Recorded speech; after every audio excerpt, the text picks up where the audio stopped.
Sino po sa inyo mga idol nakakilala nito na gulay? Yan ito. Ito po ay tinatawag na Carabansus. Yan. Isa ito sa paborito kong gulay. Napakasarap ito mga idol. Kahit lasuhan mo lang. O kaya lagyan mo ng ano mga idol, yung panghalo ng karne. Ito mga idol. Mas maganda ito. Itong bunga niya mga idol. Kaya ito yung pagapangin natin.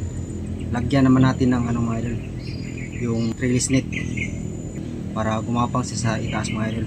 Kasi kapag dito siya gumapang sa lupa, hindi ito makabunga ng maayos. Kaya itong mga halaman na ito mga idol, ang gusto nila yung sa taas mga idol, yung nakagapang sila sa ano, sa itaas, para ang bunga nila ay magano lang mga idol. Kaya nagkuha ako ng kahoy mga idol para ilagay natin dito. Ganyan palun sa ubos para lagyan natin ng trellis net. Ito mga idol, napakataba nito mga idol. Yan.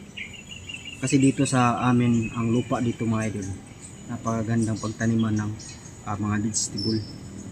Kaya ito sila, hindi ko pa ito nabunuhan mga idol, saka na lang kapag matapos na ang paglagay ng trellis net, abunuhan ko ito sila. So maplastar na. Yan, tingnan nyo mga idol. Kung dumaan man itong mga video ko sa inyo mga idol, isang hiling ko lang po, sana po ay suportahan nyo ang channel ko para mayroon kayong matutunan mga idol. Kahit sa simpleng paraan lang po, mayroon kayong mga matutunan para sa pagpo-farm. Ayan po mga idol, maraming salamat po sa suportan nyo lahat. Kahit sino mang madaanan ito na video mga idol, sana po ay suportahan nyo ako. Yan lang po ang hiling ko mga idol. Maraming salamat po sa inyo lahat.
Hirap paging buhay bukid mga idol.